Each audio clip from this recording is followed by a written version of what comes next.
Ladies and gentlemen, welcome to this week's episode of Speeding in the Pits podcast. I'm Connor Huberty. I said podcast. I corrected myself last time. We're not a podcast, but welcome to our YouTube show. My name is Connor Huberty. I'll be solo hosting this episode following Darlington this week. Wyatt is out. Got some personal things to attend to, maybe some things even worth sharing here on the show here the next few weeks. But anyway, he'll give an update when it's his time to come back. So we'll wish him the best of luck and the things he's got going on. But anyway, with that being said, the show must go on. So you're stuck with me for another week. NASCAR Cup Series, NASCAR just finished up their throwback weekend in Darlington. And unfortunately, there's a lot of things to talk about both on, which is a good thing, and off the track. We'll get a few of them covered by myself here. I think I struggled last time from the feedback, I ramble a little bit. So we'll try to keep this one around 30 minutes, let you get on with your week. But anyway, NASCAR wraps up its week at Darlington. Denny Hamlin, back-to-back winner. This season seems to be a theme of winning on a run, I guess, or winning streaks. With that being said, this is Denny's second win in a row for 2025, following up Martinsville. Quite an interesting race in the Cup Series. I suppose we should just start there. It was NASCAR's throwback weekend, so some pretty cool paint schemes, and we'll touch on throwback weekend as a whole after this too. But Denny Hamlin goes on to win late with an overtime restart following a caution with Kyle Larson and Bubba Wallace. But yeah, not necessarily the most impressive car of the day, you wouldn't say, if you were watching it. Watch the race in its entirety. William Byron was certainly the story early on and really for the majority of the race. We'll go ahead. I'm going to try and mess with some technology tonight too, see if I can learn something here while we're doing this. So hopefully this works. But yeah, look at this here. So if you're watching on YouTube, there's a benefit to this. See, this is why we aren't just a podcast. But here's our leaderboard from the weekend. And the results. So Denny goes on his second win of the year. William Byron finishing second. Obviously, the number everybody's going to talk about is right here in this middle column. 243 laps led. Was the most laps led, I believe the Fox broadcast said, to start a race at Darlington ever consecutively. So obviously didn't lose the laps or lose the lead on any pit stops. Obviously nobody let a lap somewhere. As a green flag race typically cycles through and guys pit, a leader of a race, even if they're dominating, will lose the lead for a lap or two here or there. Obviously that wasn't even the case here for William with the way stages fell and everything. So that 24 car was certainly tough. But it's just kind of the weird age we're in with NASCAR with this next gen car and everything, how difficult it is to pass. And so just running down the leaderboard here, seeing another good week. Christopher Bell kind of needed a little bit of a rebound. Feels like he kind of got back a little bit. Chris Buescher felt like RFK needed just something to go right. Maybe not entirely the weekend that entire team wanted between the three cars. I know Parise was competitive for a while on a strategy play. It didn't really work out fully. And then Brad obviously having a right rear tire fall off. I've seemed to have a problem in this sport with getting tires to stay on. I'm still not sure why the single lug is tougher than the 5, but here we are. So overall, pretty typical weekend, I'd say. Bubba Wallace being one that kind of struggled, and some others down here towards the bottom. We can kind of pick and choose, I guess. But Carson Hocevar, a guy I thought would be faster, kind of got caught up in a mess there with Herbst. Yeah, really, other than that, Kyle Larson being the biggest surprise. So other than that, I would say what we've maybe seen from a track like Darlington is you're going to find it's a track that the handling really isn't or is mostly important, and your car is going to drive like crap more or less because of the way the track is designed and the age of the surface and everything like that. So seeing what we saw, I would feel good if you're RFK. I would feel really good if you're Ryan Blaney. Hendrick, obviously, I think had signs with Byron and Larson. You just never really got to see their full potential, unfortunately. But again, I think a lot of things that we've seen so far this year, the trend continues. It's between JGR, a little bit of Penske here and there. The 12 car is certainly fast, but just can't seem to finish one of these things where they deserve. I saw a stat too coming in tonight. Ryan Blaney has, I think he's the 4th highest rated driver using NASCAR's new metrics, which still can't find those stats anywhere. So shout out NASCAR whenever we can get around to getting those posted online. That'd be awesome. But these next gen stats, Ryan Blaney is rated 4th as, I guess, a driver overall, whatever that means, passing, efficiency, defending. I don't know what a lot of them are yet, still learning them. Anyways, fourth. His pit crew, I think, was somewhere in the 20s. I believe 24th. They gave it they called it a team rating, but I believe it's just your pit stops and stuff like that. So that basically just shows you that this 12 car is fast. It's been a problem for a couple of years with Ryan and those guys. I really do feel like the pit crew has let him down in a lot of spots. I know it's a team sport. Ryan would never be the kind of guy to come out and badmouth anybody, but at the end of the day, it does matter. And you just can't win races with statistics like that. Being 24th in the sport on pit road is just never going to get it done. And there's a very various number of reasons at play. If it's just him, the driver, if it's the crew, obviously, I don't think to be 24th, it's not just a championship caliber driver messing up on pit road. There's more to it than that. But really, really unfortunate year for the 12 so far. I don't know how else to put it. Unlucky, I guess, is maybe another word too, in some cases with engines blowing up and stuff like that. But really, if you look across the sport, I would argue if you want any car, it's Ryan Blaney in the 12. It's one of those things where in other sports, you talk about basketball, that guy shooting the ball, he's just going to see one go down and he's going to get a bunch. And I think that's kind of the case here with the 12 is they string one win, two wins together. I think this looks like a pretty successful year. He was running a line this Sunday at Darlington through 3 and 4. He literally wasn't even on the banking. He was running the apron and just blowing by guys and making passes work on a day at a track with a car that passing seemed impossible. And that's really the point I want to hit on here. The 12 car is making speed, and not only are they fast, but Ryan's finding ways to pass guys. And with this car, every week it becomes more and more important that passing is basically impossible for the most part across the board, in a lot of cases anyway. And Ryan's somehow figuring it out. And I think that's going to be when we get down to the nitty gritty here towards the end of the year. Obviously, a lot can change between now and November, but having that ability to pass is going to pay dividends for these guys. So as long as he stays competitive enough, which he's going to, he's Ryan Blaney, he's Penske, they're Penske Motorsports, car's going to be good. He's going to be a factor. And as long as you're there at the end of the year with that ability, that's going to be tough to beat. So positives to take away for Ryan Blaney, obviously not in the way of statistics and results maybe, but I think if you're watching the races on Sundays, you know, he's more of a factor than he appears. So I look for them to find their stride here. I don't know if Bristol's necessarily the place, but after the break, I think there's an opportunity they could go on a run leading up to the 600, the All-Star race, things like that, where you'll see that 12 team click again and they'll figure things out on pit road. They're too good not to. Speaking of guys that maybe didn't have a result they were expecting, Kyle Larson, like I said, just one of the favorites coming in every week. Looked at by many as the best driver in the world across all motorsports, F1, dirt racing, everything like that. Certainly didn't have the day he was planning on. 5 laps in, spun off turn 2, hit the inside wall, and missed a large chunk of the race. I believe he finished about 170 laps down, it looks like, just doing the math quick.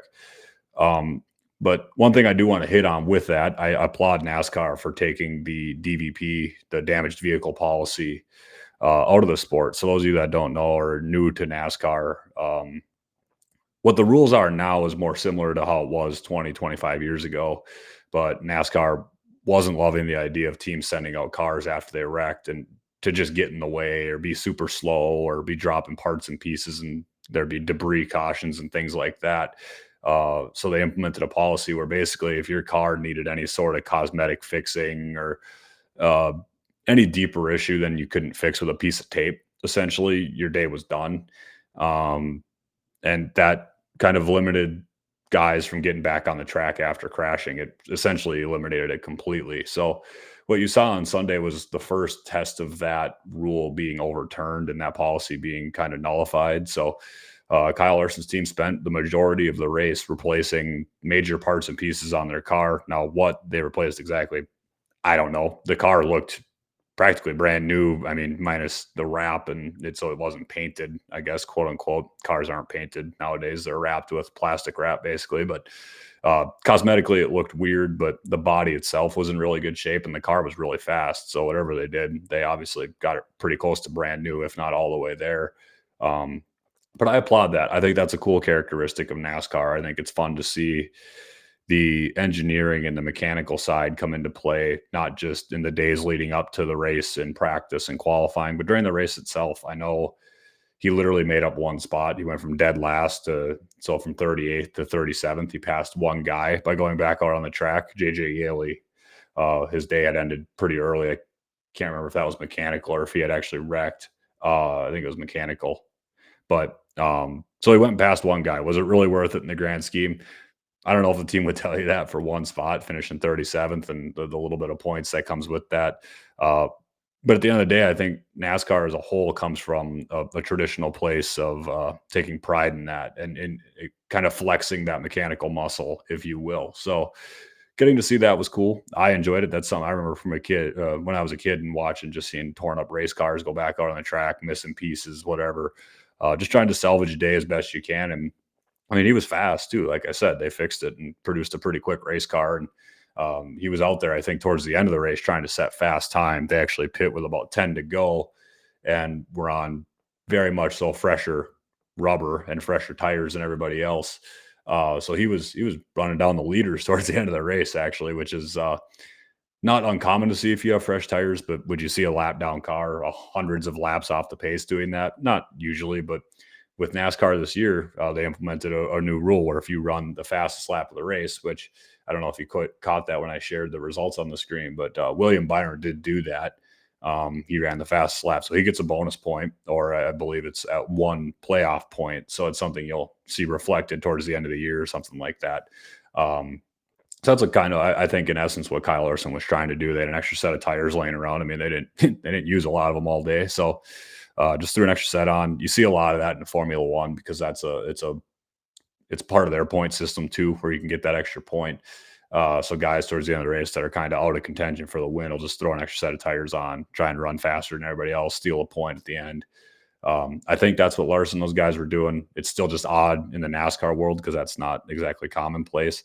Um, and it maybe actually caused a problem. So as this is happening, the laps are winding down, and this is when William Byron actually not William Byron, excuse me, Ryan Blaney had actually taken the lead, just taken the lead. Who did a phenomenal job, by the way. But guy chewed up a 12-second lead, and I think it was like 35 laps or something like that, which is again very impressive, and just another testament to the 12 car and how fast they really are. Uh, had just taken the lead from Tyler Reddick, and Tyler hit the fence coming off too. Because and I was actually thinking this to myself watching this in real time. I don't know if there's a driver in the sport in the closing laps of a race that just is more chaotic and sends it harder than Tyler Reddick. I swear the dude always hits the fence, knocks something down. I applaud him for trying to go fast. That's the name of the game, right? But at the same time, gets himself into trouble sometimes. Last time we were at Darlington in the spring, I believe it was in this. Yeah, it was a spring race.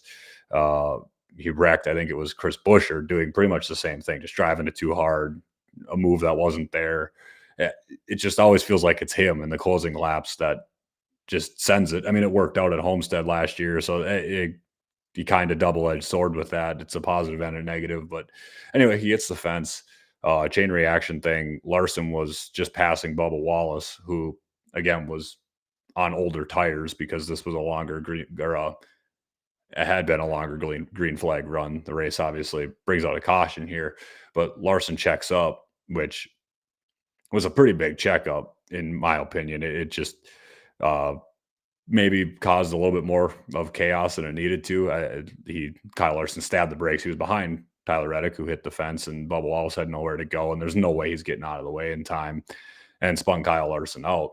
Uh, Nobody's fault. That's just the name of racing. That's just kind of how it goes when you're reacting to things in real time, and that stuff's all happening really fast. So don't really blame anybody. The internet, you obviously love to pick sides. Half the internet seems to hate Kyle Larson. Half the internet seems to hate Bubba Wallace. We all found common ground in hating everything. In reality, there really is no blame there. That's just kind of how that goes. Anyway, brings out a caution, though, unfortunately. I've loved races that finish under green. I love 30, 40 lap runs to the finish, even longer than that. I wish we'd see that more often. I don't know if it's just altering the stages a little bit to create more long green flag runs. I love seeing the strategy come into play. which we don't get a lot of anymore. A lot of times it feels like there is that overtime caution. Everybody pits, gets four fresh tires, you got 2 laps to go to shoot out to the end. Feels like that's Tails' oldest time right now in the sport.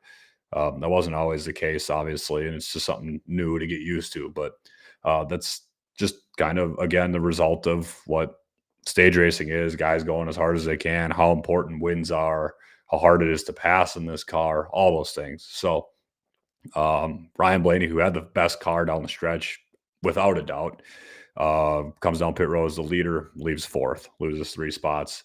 Uh, Not only is it bad to lose any spots as the leader, it's bad to lose enough to get moved off the front row. So obviously, it was deeper than second. So starting third or fourth, you're behind people. There's just, you lose a lot of freedom to race a little bit there. So you're kind of at the hands of whoever's in front of you.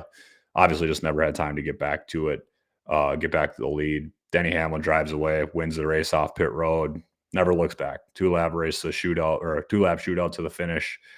Basically untouchable. It's Denny Hamlin at Darlington. He's another one of his tracks, just like Martinsville, where he's just kind of got always had a niche to be fast, and it paid off there. Got to give him the veteran presence. It looks like if you go back and look at the stats, he was good on pit road as the driver. His crew was phenomenal. It sounds like the Toyotas as a whole, if not just JGR, have developed. You call it choreography on pit road, where their jack man is now.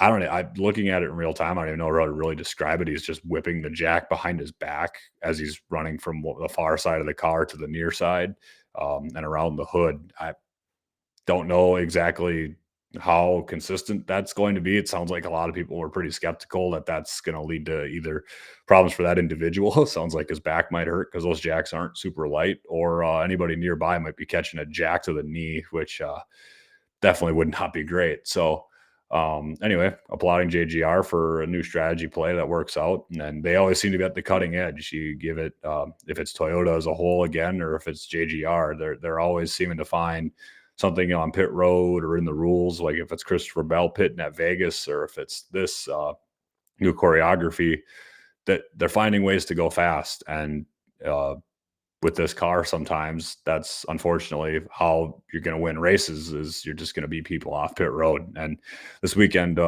it's never been more evident than exactly that.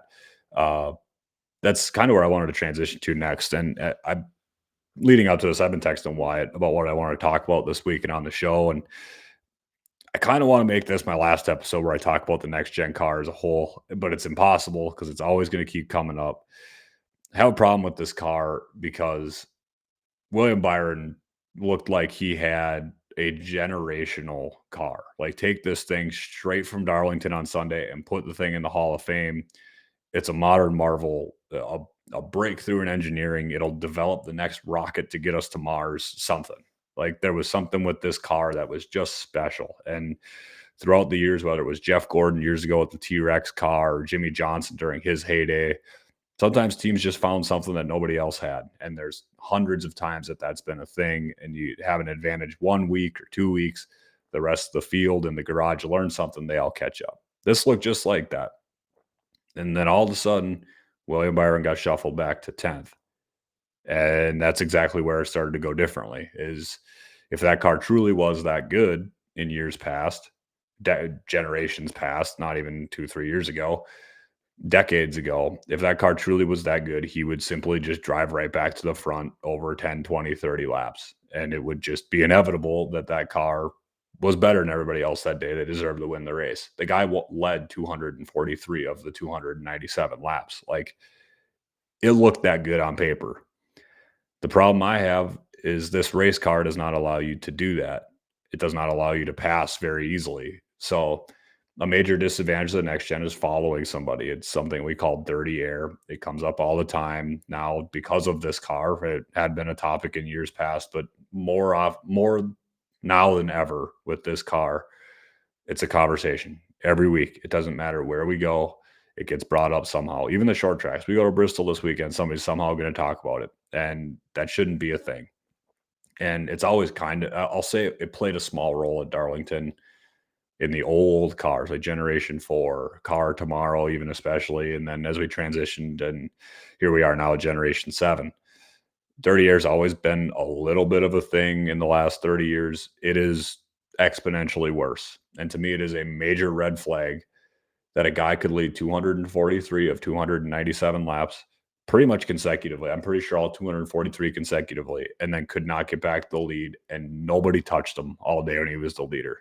Had the race won, if that thing stays green all day, he wins it by a half of a lap, probably, if not more, which is impressive. That's one of those things where race fans sometimes we lose sight of impressive performances. We think only thing impressive is a photo finish or a 2 lap shootout, things like that. What's impressive a lot of times is when a guy drives away and kicks everybody's butt, and that's something that gets lost. Like generations past, that was something we celebrated. That was something that was great. We applauded guys that somehow just figured something out and they were better. Um, and it feels like not only is that not really a thing anymore because of this car's nature, it it diminishes how good these guys really are. Is William Byron one of the best stock car drivers in the world? Absolutely, without a doubt. Are out of the 40 guys or 36 guys you see regularly, do they all deserve to be kind of in that class? Sure, but there are levels to it, just like there are in other sports. William Byron's one of the 7 or 8 best. He deserves to be looked at that way. And now leading 243 laps at Darlington is great and it's impressive. You don't get the win, and it's not going to get talked about in the same light. So I have a problem with that. And kind of when I was texting my brother about it over the weekend, just because we were both watching the race, like, is it one of those things where he was that good, or was it the car that bad? And that's kind of where I get stuck because I think this car is so bad at passing that when you have the lead, it's super advantageous. Whoever was leading, you don't get passed. Besides, Ryan Blaney was the only guy all day that I think made a genuine pass for the lead in 297 laps or 400 miles of racing. That's not a lot. That's not necessarily a bad thing either. But just the nature, again, like I said, of you have a car like William Byron's that can't get back up front. That to me just shows you that this car, they're all either the same and they can't pass each other, or the arrow is horrible and they can't pass each other because of that. So what do you do to fix it? At this point, I think NASCAR has pretty much admitted that they have no options. We're down to Goodyear and the tires, and whatever Goodyear can do, that's just that. So looking ahead to Bristol, that's exactly why we saw a great race last year in the spring race was the tire fall off. The tires crumbled. They lasted 30, 40, 50 laps and then just started disintegrating because guys didn't really know it going in, and it was a weather factor, and Goodyear themselves didn't see it coming. Uh, so it was a surprise. Now, do I want the tires to be a surprise every week? No. Did it make for a good race in a one-off situation? Yes. But again, NASCAR's pretty much admitted at this point that that's the only way we're going to get good racing is if the tires fall off at a rapid pace, and the guys that save their tires throughout a run will be rewarded. And we saw at Bristol last fall with the same exact tire they ran that it was definitely like a cold weather situation, and the warm weather, the tires didn't fall off like that. We didn't get the same race at all. It was kind of a snoozer because nobody's tires were wearing out. Nobody could pass. Nobody had an advantage over the other. And the aero thing, this car altogether, talk about it all the time.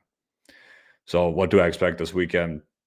I don't think lightning strikes twice in the same place. Like I think you're going to see more of a traditional Bristol race. It's going to be a little bit less passing, less tire fall off, and all those things where it's just not going to be that great, exciting thing we saw last spring, which again was a complete surprise. Nobody saw that coming. Nobody expected it. Goodyear themselves didn't see that coming, and that's just that. Like you just can't replicate that. So, unfortunately, just don't think that's going to be the case. I don't really see opportunity for that to get too exciting. I think the other thing you have to think of too is these teams work on these cars to mad scientist levels, and what they focus on, if something was a problem, they try to fix it. So if tire wear was really bad, they keep working on it, and they keep working on the car to prevent that and eliminate that. Well, enough engineering goes into this, they'll have those cars doctored up enough where the tire wear is going to get mitigated a little bit because of that. So after that, I don't know. I just I don't have high hopes. I hate to be the Debbie Downer. I just don't think there's much room for improvement there, and I'm sick of blaming Goodyear, I think is what I wanna get to, and I'm sick of NASCAR just pointing the finger and really out of ideas seemingly because there really isn't a lot of testing going on right now this time of year, where we've seen in years past this next gen, they'd have done a couple tire or a couple tests working on a new short track package or something like that. They're not even doing that anymore. What they've had is a couple tire tests because they want Goodyear to keep finding a magical tire to fix all this. Nothing sounds like anything is coming out of these tests as a super positive, so I don't expect there to be a massive change there either. So, for the sake of making a pick, because Wyatt's not here, I am going to go Kyle Larson. I know that's kind of boring and it's probably a square pick, but Larson is good at Bristol. I know that again, square pick. I know I just mentioned a lot of reasons why you can't pass all those things, but I do think if anybody's going to figure it out, I think the dirt racers have a little bit of an advantage at Bristol with the multiple lanes. I think that plays into just kind of finding the grip or finding the speed at like they do at a dirt track. Um, and I think Kyle Larson's the guy to do that. Now, if the tires are similar to what they were last spring, say for by some chance that happens, look for a veteran that knows how to save his tires to become a factor, whether it's Brad Keselowski, Denny Hamlin, Kyle Busch, any of those guys that have been around 10 plus, 15 plus years, they'll know more about that than the modern young NASCAR drivers do, just because that really hasn't been as much of a thing in this generation of the sport, whether it's the car or the way the strategy plays out with stages, things like that. So, yeah, give me Kyle Larson. I think it's his kind of track. I just think it makes sense with this car and at this stage of the next gen racing that he'll be really good again. One last thing I wanted to hit on, a couple more things, I guess. I got two. Chase Elliott and a bunch of other drivers were very adamantly against. So it was throwback weekend at Darlington, and NASCAR does it every spring for the Darlington race, or I guess the last few years it's been the spring Darlington race where teams will run a special throwback paint scheme to generations past, honoring a late driver or late driver like they're dead, a former driver. Uh, Across all disciplines. There's sprint car drivers from the dirt, there's Indy car drivers, there's modifieds, late models, whatever it is. Dale Jr.'s late model was one of them this year. Or yeah, on Sunday, Noah Gragson. So uh drivers were pretty negative against it leading up to the weekend. Just that, saying things like, I think it's run its course the last 4 or 5 years. We've kind of run out of schemes. You're seeing repeats, things like that. Uh, kind of losing its luster, so to speak, losing its shine. Now, while that's true, and there have been throwback or repeat schemes that guys are running, and we're honoring the same 7, 8 drivers every year from the 70s and 80s and 90s. That is true. I'll give them that. I think throwback weekend means a lot more than just the paint scheme these guys are running. And Chase Elliott being one of the loudest ones against throwback weekend. Dude, I get it. Your throwback scheme sucked this year. Like, I could see why you'd be a little bit pissed about it too. But yeah, to put my 2 cents in, I think throwback weekend's very important. I think it's a time I look at it like the NFL has their Hall of Fame weekend.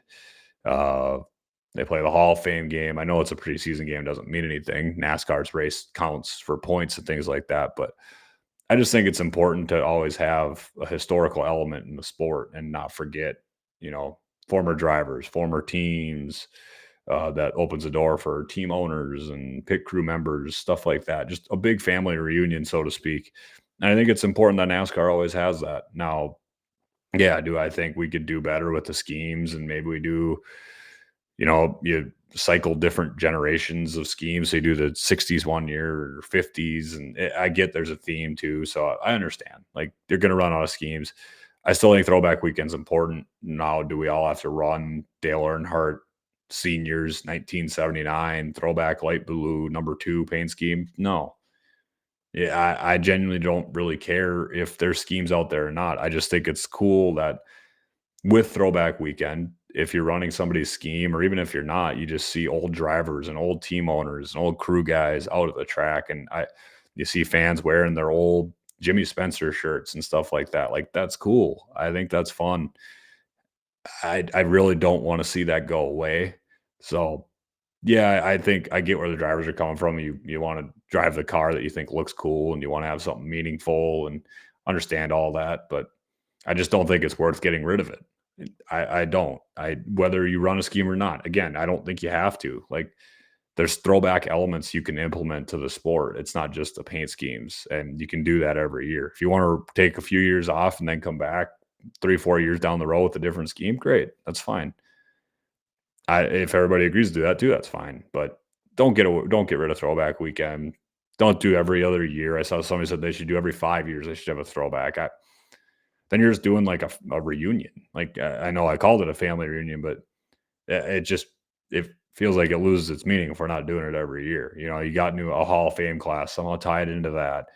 Uh, Unfortunately, drivers or NASCAR people pass away. Do something to attribute to them. I don't know, but make it meaningful year to year. It doesn't have to be, oh, everybody forgot what the gray ghost scheme looked like. Let's run it again. Like, doesn't matter if 5 years from now. We're gonna remember who ran it as a throwback when Dale Jr. did it or whoever in between. Like, it's still gonna be a repeat. You know what I mean? So I don't love the idea of getting rid of it at all. I say just keep it, and if you don't want to run a throwback scheme, don't. It's not that complicated. The last thing I said I was going to do, cap this at a half hour. Here we are again. Uh, One last thing. I saw a topic on Reddit. NASCAR Xfinity Series driver, and he's from Minnesota, so I'm a little partial to this. William Sawalich is a boy. Is he 19-year-old rookie in the NASCAR Xfinity Series this year. Those of you that are listening that aren't super familiar, the NASCAR Xfinity Series is like AAA baseball in a sense. It's the series that races on Saturdays. It's really a stepping stone to the Cup Series for most people, most younger drivers, things like that, trying to prove themselves, earn a spot in the Cup Series, so to speak. William Sawalich is very young, like probably only run a full season's worth of NASCAR races across trucks and Xfinity at this point, and he's been doing it kind of off and on for like 2 years now. I don't. Was he full time even in trucks? I don't even know if he was. I know he was in ARCA. I don't believe he's ever been full time in trucks. He's run truck races, kind of one offs and things like that.